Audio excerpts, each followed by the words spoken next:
Tunia isin lai ding sin lai gian na ahiang lai siang thâu Bible toi te na pen hon pen piun lan Corin bung thum na ko chiat dinga Corin khat na Corin thon khat bung thum na tang khat akipani na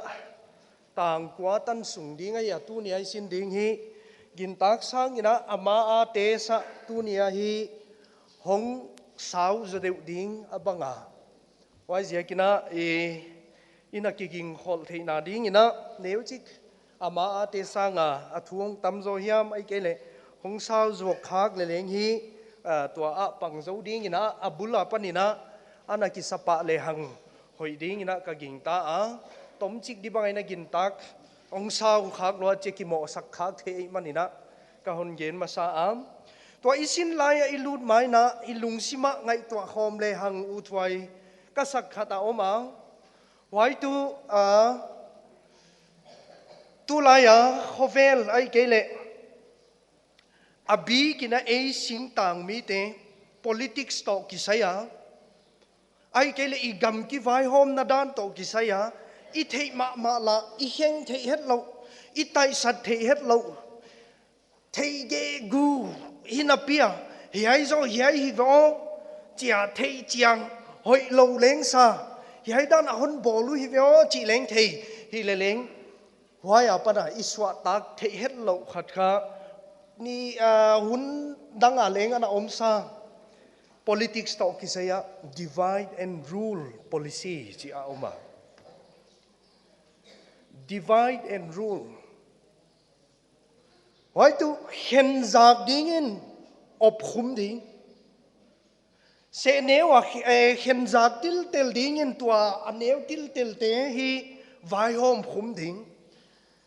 lian pia om chiang wa akipum khat chiang wa hat luang wa hi manin tua hong kipum khat jen leu ki zo lo ding ki u zo lâu đinh ki vai hôm khum zo lâu đinh a hi manina i hen zak dinga se tuamina neu chikina i hen zak dinga sumle pai zangin ai kele bang hiam zangina amau te i hen zak dinga huchina amau laka ki twa lo na omte a panina amau te i vai hôm khum ding chi hi divide and rule policy hi yai policy hi sing tang mi hiam ai kele Manipur hong ki pandi na sakhak zenule ana hi het loi divide and rule policy hi wa ya rom kumpi abi kina kaisar ichi Julius Caesar te khongin leng ana zat wa hi wai bana French emperor Napoleon chi te khongin leng hiai strategy hi ami te ai kele gam te tua banga gam lian pi a ukhum thei nau a vai hom khum thei na zia ku bangdang zia khilawina henzak se neu a cha henzak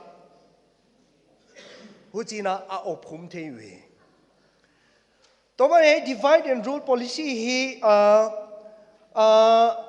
Greek misiam Greek mi pilte tu ma isin tema Greek mi pilte laka Macedon Philip II of Macedon wain apat khia kahi wain amu khia kahi akichi hi se neu a khending in khenza ding in tua khit chiang a amau te ukhum ding amau te vai hom khum ding chi tu divide and rule strategy ahi kele why to policy politics to kisaya ki vai hom na dinga government tam pi ai kele mi ha le mi hang san tam pi ten ana zatu why policy ahi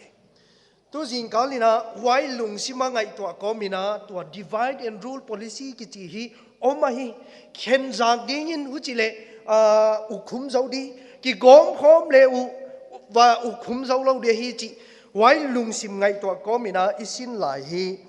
lu le hangu thwai ka sa isin lai thu pi sap tuam sunga ki pol khen na si hi sắp tuam sunga ki pol khen na tang bom korin khan na bung thum tang thum na denina isin khin ta ang nalakwa ki hazan na le ki sel na a om nak ziakin sami hilai in mi hing banga om lai hilo na hiu hiam ki hazan na le ki sel na ki pol khen na ki chi division ai ke le icha ngai dan ki bat lo zia ka che ki tuam khen na ki tua lo zia ka ki pol khen na ki chi hi sap tuam sunga samit na kilat na ahi khalama pi chin lo na lat sak na hi ang tua bang lungsim nei ai ke le tua bang lungput to sap tuam sunga tu nia anna om kha i om zen le leng tu ni ki thei ding tu sami khalam thilte vai hom dinga khalam thilte gen khom sa khom ding ai om lai a sami na in hon lua a hi chi hi ki thei ding ai wa je kina ki pol khen na lungput ai ke le ki hazat na ki sel na to bang te a hong om chiang ina sab tuam te i thei ding khat tu o samit na khalama pi chin lo na in kahin khwa ai ke le ka sab tuam i sab tuam mo hon zel suak ei tave mo chi thei din mun hi ai wai je kina tu jing kalina sab tuam sunga ki pol khen na chi thu pi zangina sin to le hang korin bung thum khat na bung thum tang khat apan tang kwa sunga sin to ina to a ki panina sin la hoi tak la ina tuni in lam ki pi chiat le hang u thuai sai na ka hong ki sa ai korin sab tuam te leng in again sa hi ao sin lai ni na banga ki pol khen na a pol tuam te bang leng Paul Apollos Paul ichi te Chris Paul ichi te khong in sin sa hi am hi le leng sol tak Paul ina alung sima oma ma hiding a hi a to sab tuam pathian sab tuam te laka huchi banga ki pol khen na ngai dan ki bat lo zia ka ai ke le lungel ki bat lo zia ka to banga ki pol khen na hongom penin alung sim deng khama ma hiding ina agin ta khwaya anon nonin khat ve again sa hunta chi mai lo ina anona tuni ina leng bung thum na tang khata ki panina sin en le hang to thu ma hi hon gen ki thak no nei wai je kin tu jinga I thu sin dek tu thu poi mo a hi mong thu poi mo ma a hi ha sol tak pol in leng poi asak poi mo asak tu ne pathianin eite laka poi mo asak a hi manina lim takina velina nga hi khom le hang si na ka hon gen a hi tang khat to tang ni na ki pol khen na om zia unaw teo khami te kya nga gen bangin na kya ngo thu ka gen thei ke hi sami te Krisa naw nge te kya nga gen bangin ka gen zo hi an gum na ne thei nai lo zia kun noi tu in ka hon wa ka tua an gum hi tu in leng na ne thei nai ke lai layu sami na hi lai zia kun unaw te o china hon pana korin sap tuam te sol tak polin ama ma ina ava phut hiat I ma ava phu hiat sap tuam te hi manuna amau to ton khom ko ma ki ho lim ko ma unaw te o chi ina hi athu hi thu poi mo again di chiang ina tua ina a hon pan na khema wai tu de sak na top khok le lung sima veina amau to ki saya veina thu pi tak to again na a hiang unaw te o khami te kyanga gen bangin na kyangwa thu ka gen thei ke khami te Christian te na din mun ine yang din mun ni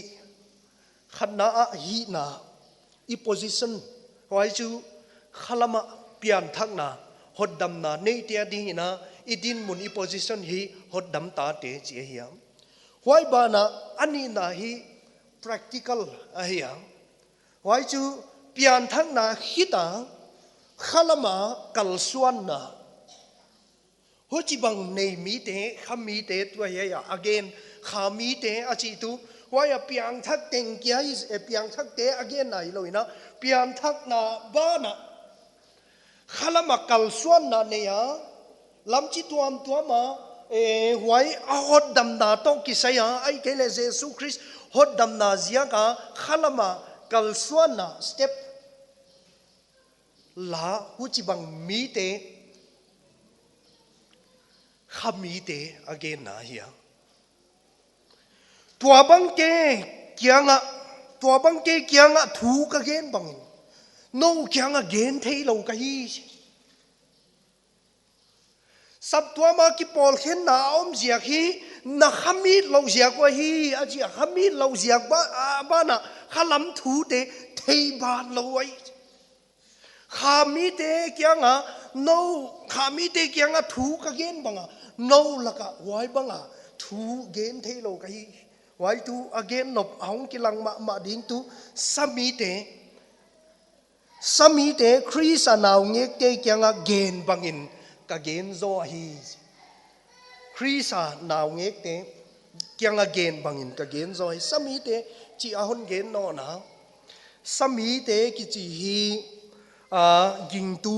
pi ching lo te taksa lungul na tuam hel un na to ki sak the na le khel un na lungsim nei te gen nai tua khalam hot dam na sunga ai ke le khalam thil te sunga ngai na ma bangina pia waya salam thil du gol na yam ai ke le salam lung sim hoi lo te wai te suk pi chin un na khami na to wai te thua khop un na hu chi bang te again na ya pastor khatina thu hon gen na ka zak lam ka a isap tuam te mo sami sap tuam hi china hon gen hia ka ngai to chang ina korin sap tuam te sol ta polina sami te laka gen banga ka gen ngai ai no khami te laka thu ki gen banga na la ko gen the lo kai manin to sami te wai tu khalam thil te to bang ya salam du gol na yam ai kele lung put gilo te lung sim gilo te hu chi bang te gom khom pol khom hu chi bang lung sim nei te laka thu gen bang ina ka gen zo hi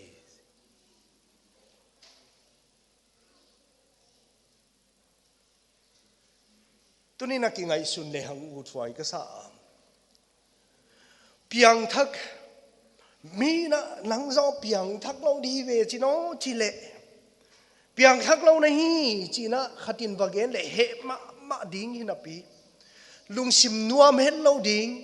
hi na pi a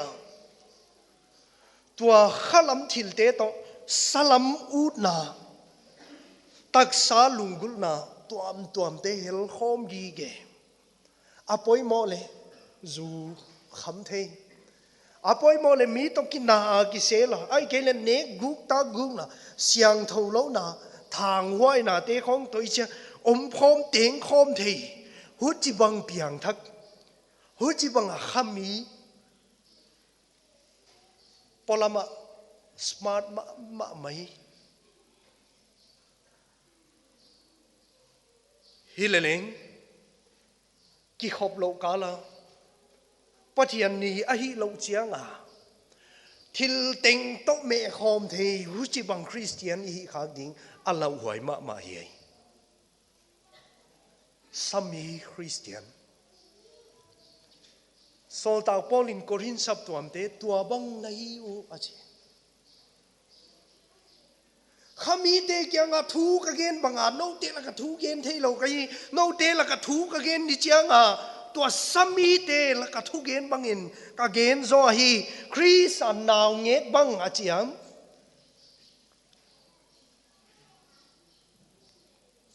chris an naw ngek bang a chiam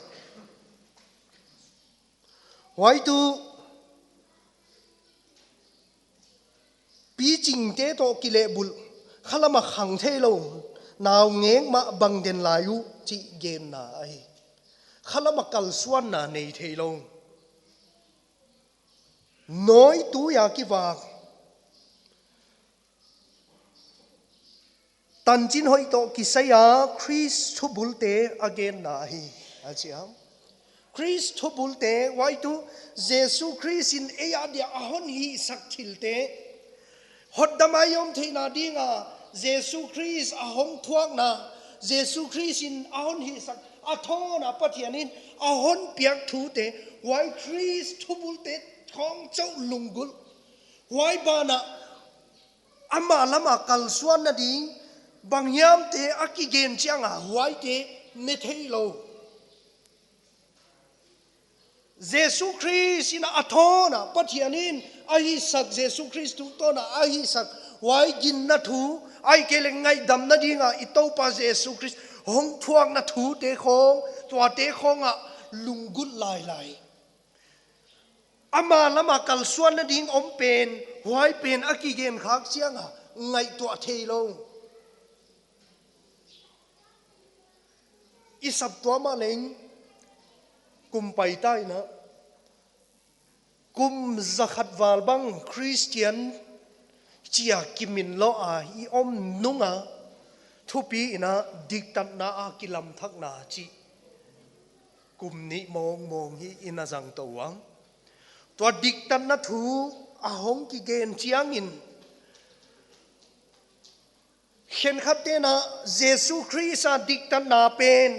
why pen ma gen lut why a Christ thu bulte ma again lut a hitaka ithupi in again tu why de bana khalam ipi chin na dinga kal suan na ei lama kal suan na bang om thei de o chi lungul lungel na to thupia izathina pi in a hon het khak chianga zathei lo again tu te bang mo sa again tu te bang huwa hodam na thu Jesu Christ in ahon hi sak thu te khong akigen chianga amen amen chi ei lama pana kal suan ding bangyam thu akigen chianga ngai haksa ngai he thelo ki khen ding ki bol hoi ding ki siam phat ding chi thu te khong akigen chianga ahon su khak chianga ngai he thelo tua banga I om na I samit na tunina korin sap tuam del sol ta polin why din mun che ta om zia kuna again ai dik tan na thu yam to bang thu te ong ki gen chianga a thu gen tuina khaw gui kai bang itale why a hon kai chianga hi igin tak lok lok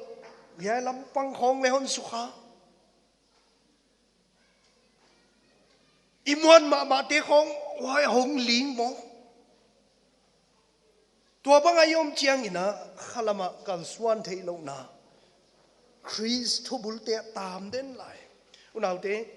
korin sam tuam te kyanga sol tak polina pi jing thei lo nei Christ thu bulte chaw lung lu nei wa chi lai wa amau Christian hi now kum thum chaw I panai we kum thumai ge na kum li na khonga age nahi tuina pi chin hun ma ta hi na pi in nalakwa pi chin lam thu te ai ke le khami te kyanga thu gen banga gen thei lo naw nge te kyanga ka gen banga gen ngai lai mok nai yu chia ta hil na sol tak polin apiak tu Christian hi naw kum thum mi panoi tuni nai sap tuam te to ki te kak le hang dei wai ka sak tu Christian hi naw kum zahat fal tai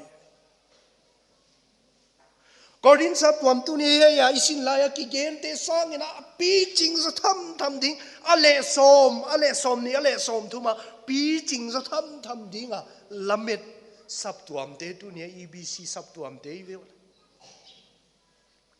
hileleng Christ thu bulte kana ipai to dek chiang in kal suan na bang hiam I hon nei to dek chiang a hi thei ma lo again tu te khong hua muda gen sia tua banga yom na hi tu nia Corin sab tuam te banga noi tu ya ki wak lel an gum ne thei lo i na a hong ki lat na ai tua te zia kina sab tuam sunga ki pol khen na o ma hi chi ve sol ta polin wai ban a ki pol khen na zia ko ani na tu bang dang hi loina a sami zia ko hi chi tang thum to tang li na kaun sim di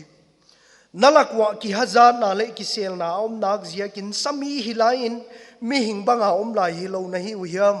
mi khatin pol ka hi mi dangin keizo Apollos pol ka hi na chi lai tingu mi hing lel hilai hi lo na hi uhiam so Corin sab tuam te ki pol khen na zia sol tak polin again non tu na sami lo zia ko hi asamit nau banga kilangai ta nalakwa ki hazar na le kinak na zia kin asamit nau kha ki hazar na le kinak na omte ina sami wa hi dan puang za ka hi chi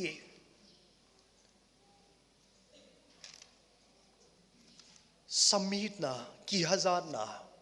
kinak na din mun thua sab tuam heu tu ya mai ke le to banga ki hazar na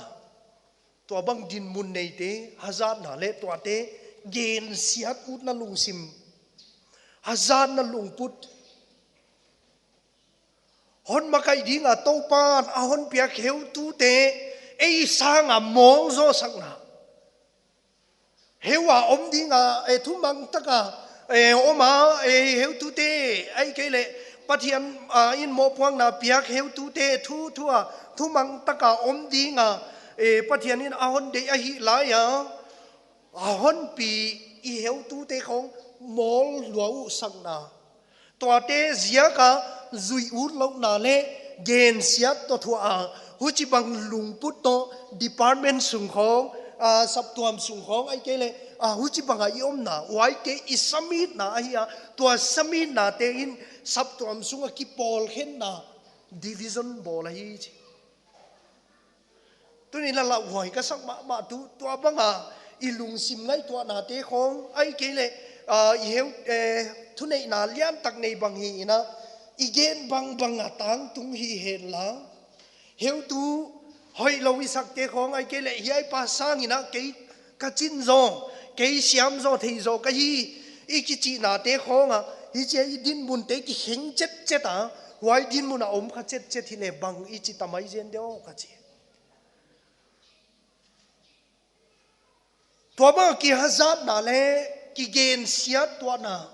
ki muan lo na apol tuam ma oma ilaka abi kina dor ka pol te kaun chi dia dor ka pol te laka tin EBCC Bethania kitwak takina na ahon sem khoma ki pa huai ka sa hun tom chik ka sep sungina sap tuam sung akitwak lo nuam pen tu dor ka pol hi na ka thei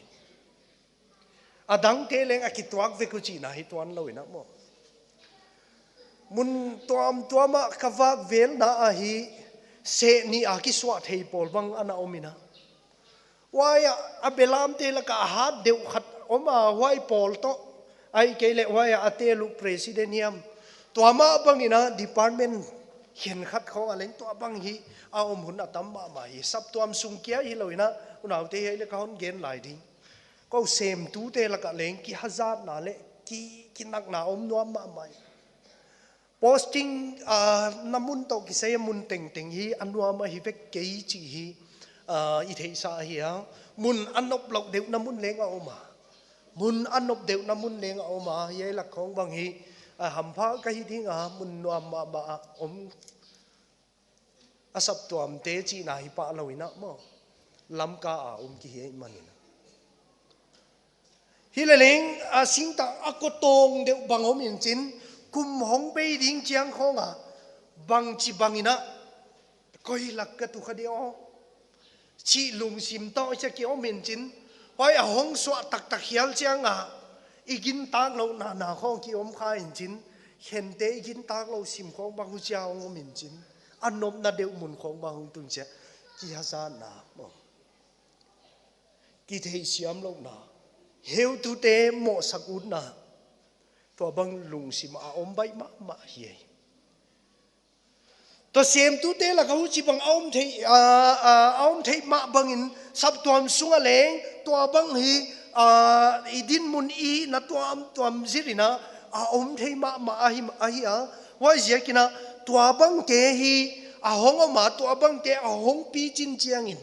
tua bằng lung sim put tua bằng lung sim ngay tua te pi chin ding i hong kal suan chiang in tua hazard na pen supi ching ding ai hong kal suan chiang in tua te samit na kilang i samit na hong kilat na ahi achi ahi wai je kina ki hazard le kinang na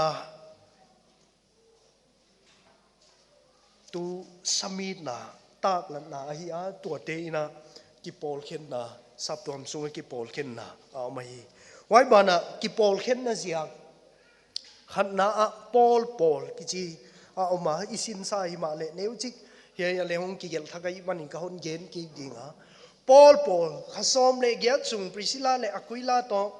sol ta polina corin chwa a to pa gam na semina kalahon suan wa tua kalahon suan na wa hong piang thak tampi om a hi manin tua te deu hi pol ki chi ya abana apollos pol ki chi ma wai te hi Paul in khasom le gya chung Corin sap tuam aphu hiat ana et kol khin nunga pastor chin ma heu tu chin ma khat lai siam le theina a kiwa ma apollo ina aban kum khat kum ni sung hi he lai thon khang ma a tan hi apollo sina ana et kol sap tuam a hiam hi ma le hiai te hi Corin sap tuam ten hi Paul kai ding bang ina anangai to ina khente Paul kichi bang ai kele Apollos Paul kichi bang ina ana omu ahi chi imu thei ahi ani na ki Paul khen adik lo dan bu tanga ki panina tang gyat tan ka hon sim di Apollos kwa hi le Paul len kwa hi na se mi no mau hi hon ging ta sang mi le le vewa wai leng to pan apiak bang zelin hi ken ka suana Apollos in tui nava ka himale pathianin akhang sakhi huchi in akhang sak pa pathian kia lo ngal aswan pa la bang ma hi ke ya tui avak pa leng bang ma hi tuan ke hi wan aswan pa le tui avak pa pum khat hi wa himale amau sep gimbang zelin amau ki pa man amutuak tuak gingu hi amau ki pa man amutuak tuak gingu hi sol tak polin hiak question sap tuam te kyang question vadon ki ngai hel lo di question adonga Apollos kwa ya ai kele Paul kwa ya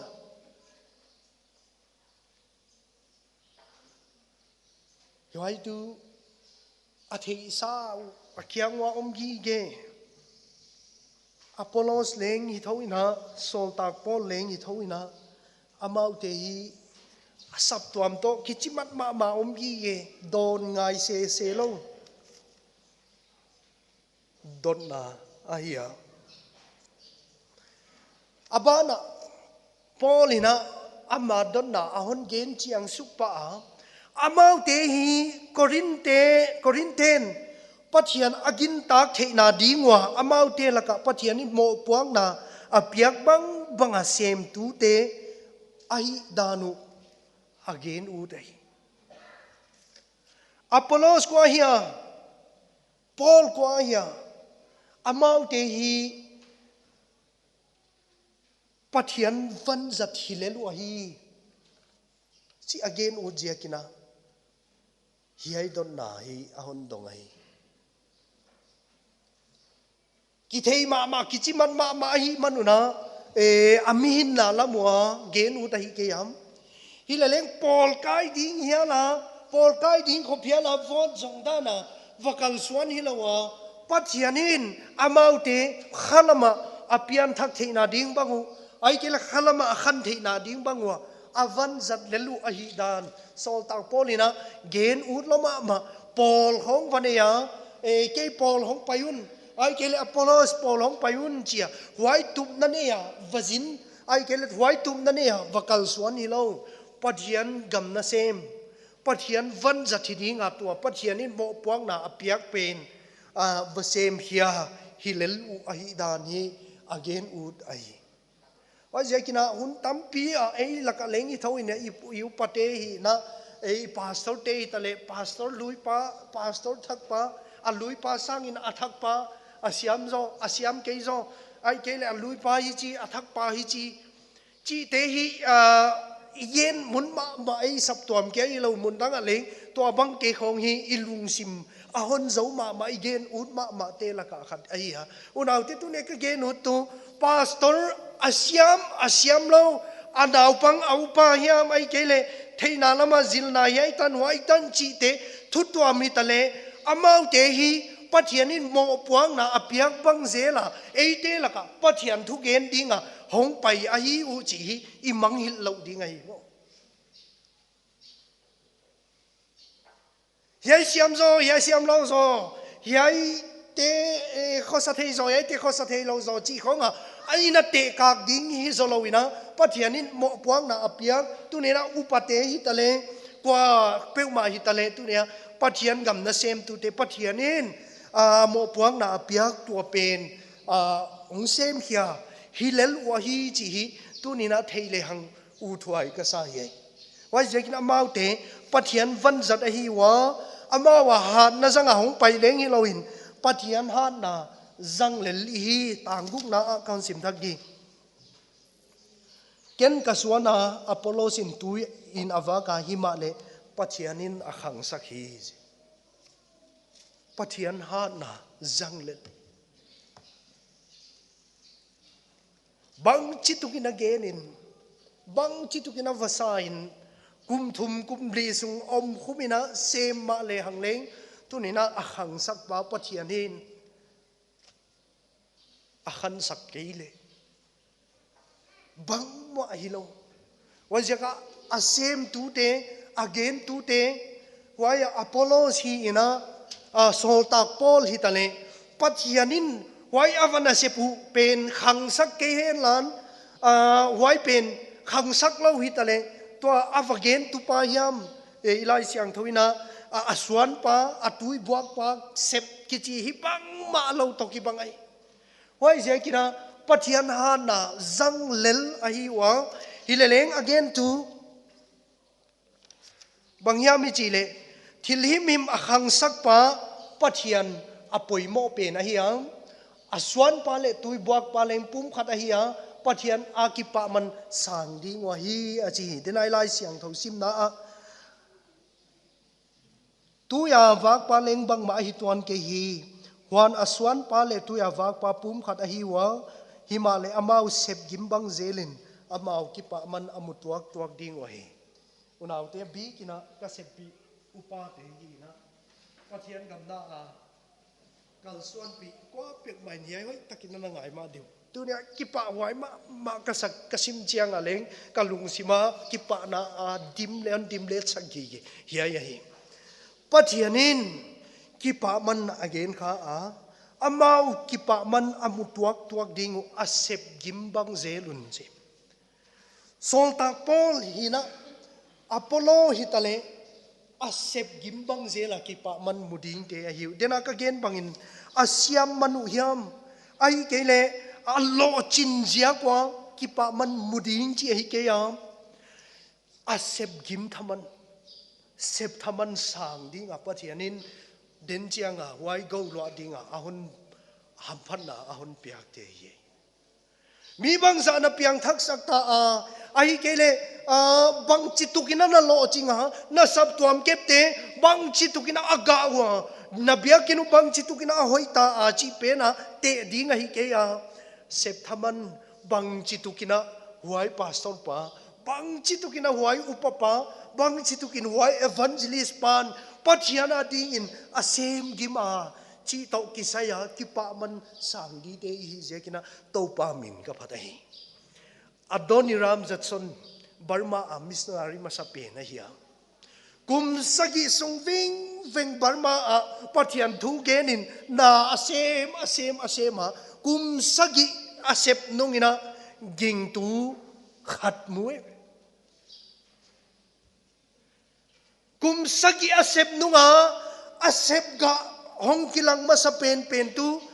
hodam na tang ama Jesu Christ nung zui ding ging tu khat lel muai alo chinda waya mi bangza apiang thak saka ai kele why te a measurement why te ding ile Adoniram Jatson nina va na kipa mana sanding toma ma ding hi lain unaw te to pa min ka phatai pathianin Adoniram Jatson in ging tu khat chau amu zia ka kipa man peding hi ke Adoniram Jatson ina Burma a pathian thu ge na gim taka pathiana ding akizan na zia ka pathiana pan kipa man sang ding hi zia kina to pa min ka phatai tune ging tu te to pa gam na sem tu te I ham phan nai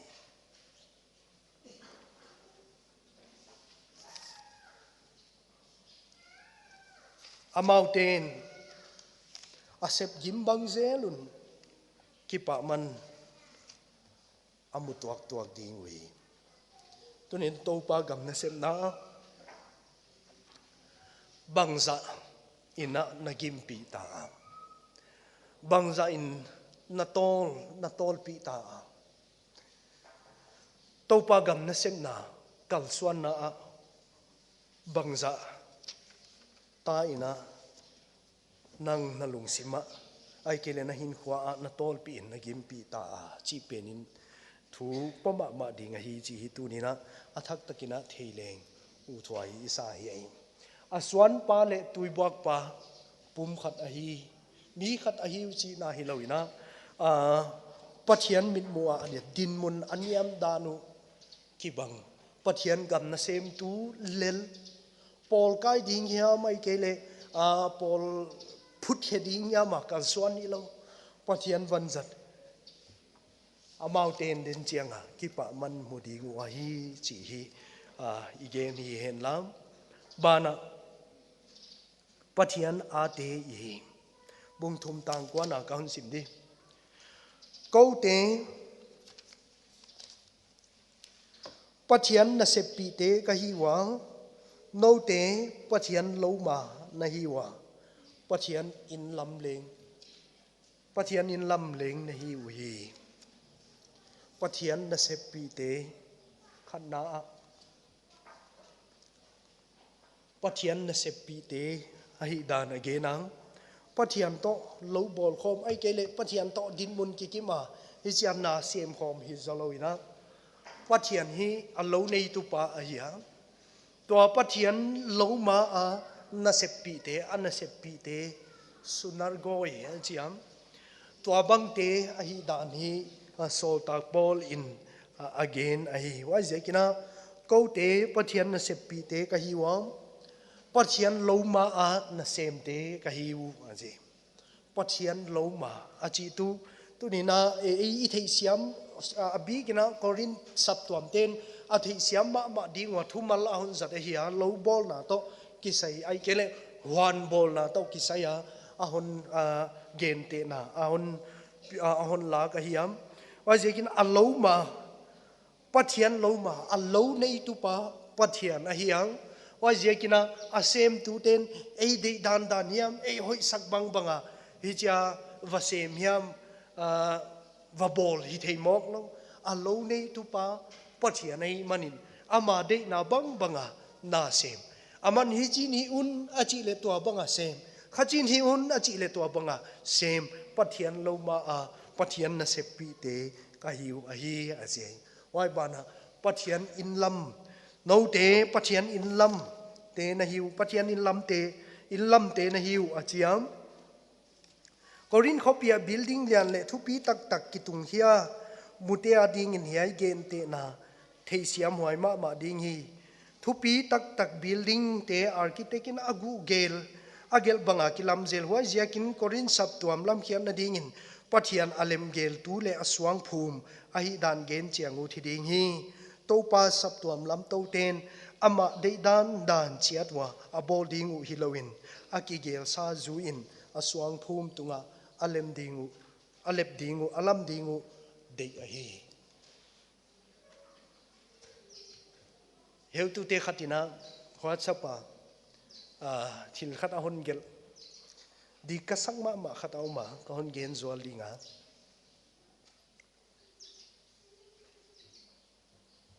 mi in bol hiam ai kele mi hau sate in bol kho nga i vakilo chianga mi hau sa zadeu ichi te hi anna siam ne lunchin anna chip chia lunchin ei mystery hiam ai kele zugali hiam a vakilo tom te to amau hi ki hema ma hi wa jekina tua bang dinga kalsuan kha zugali ding bang mystery ding banga tua bang mi hau sate in bol dinga na kalsuan na vakwan khak le nang de dan hilowin a in day tu di pa de dan na va bol ding ai china gela dikka sama ma hun tam pia hi ei hoi sakdan a kalsuan ni na mi na i va sep nang to ma le ei de dan dana kalsuan pia ei de dan dana lam kha khi abai lam ma tuni na pathian gam na sep na leng tua bang ma ei hoi sakdan le ei lemgel na dan ei thei siam dan khonga ei isep kha khi abai lam ma mai hi ma le pathian lo ma anna sem tu ding te ama sikha tem tu ei de dan hiam ei hoi sakdan pen hi koi hia ei ngai dan ei lungsim concept an om sa pen to kitwak lo hi khak le leng huai pen koi hia pathian de dan a hi le chia huai pen hi zui thei ding huai pen hi kalsuan pi thei ding hi pathian loma na sem te adinga i hin ding dan le i hi ding dan hi sol tak polin leng ya again ai pathian to na sem khom te kai ke pathian na sep pi te a loma ama de dan lo nei tu pa de dan dana na sem te kahi wahi wai jekina tuan na sep na hi a hak sathuna leng lo nei pa de dana hi na le aksa le leng ho di ai ke le ei ngai dan to ki tua ke le leng lo nei tu pa de dana hi na le huai banga sep ding chi tu a conviction ama ki piang na ye wai jekina tu ni na ei ging tu te pathian gam na sem tu te chi leng tua bang ma hi ei ngoi sakdan ei ngai dan to ki tua lo hunin leng ai ke le ei taksa u dan ei lungul dan to ki tua hak lo hun chianga leng unaw te wai pathian de dana kal suan te ding te tu nia pathian na sem te ei te hi wa hi chi hi lungsima phokin tua ding ina ki sale hang dei wai ka sa ye wai jekina dena abula igen ma bangina divide and rule ki chi oma to ngai dan tuam mi hing i tuam dung zu ya ngai dan tuam inei te in sap tuam sung ahon khen le ei ma mimal ngai dan te kya dik saten tu na wai kya zui thei di sa wai kya len kip ten tu na hu chi bang ahong hi khak lo chianga gen sia ki hazar na to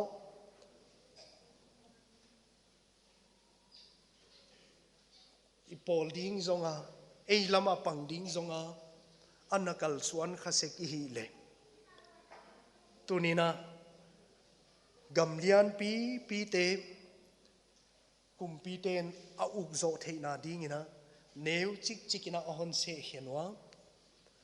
abau kala kitwa lo na ding bang hiam bolina huchina khalam te hong wak thawina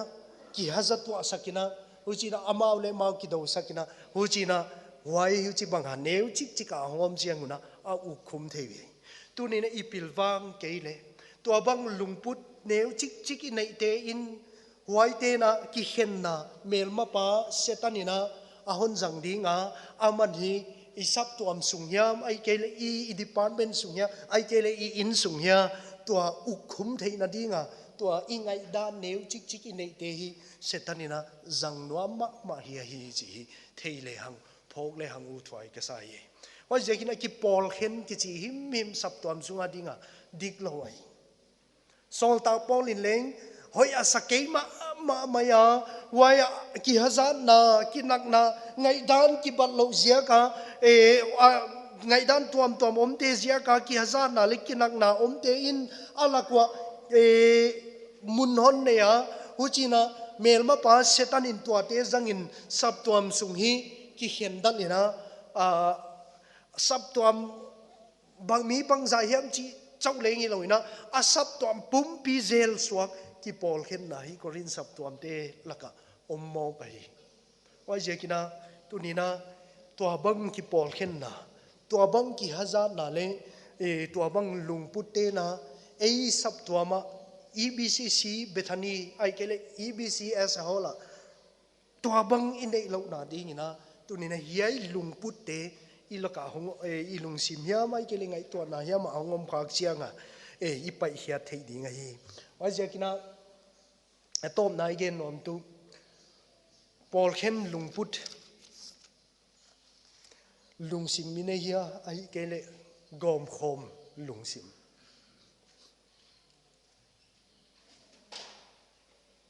thu neu chi khiam thu bang hiam hongom chianga akai boy di zonga lungput ane nei pa hi ya ai kele to abang om chianga leng hi chi dan di lawai to dan na yom mo khoi lawai wa zekin hi chi nai dia ki hen mok di lawai che gom khom lungput nei hi ya ai kele midang te hazan nain ei lama sian na tampi hontun a hi chi hi thei ding ge wai sa hi pathian ale ama thua hi lam imang hil lo ding a hi ajekina sap tom sunga to abanga ki pol khen na hiam ai kele midang te hazan na hiam le thil dang thil hoi lo tuam te ina mun ahon lo a hong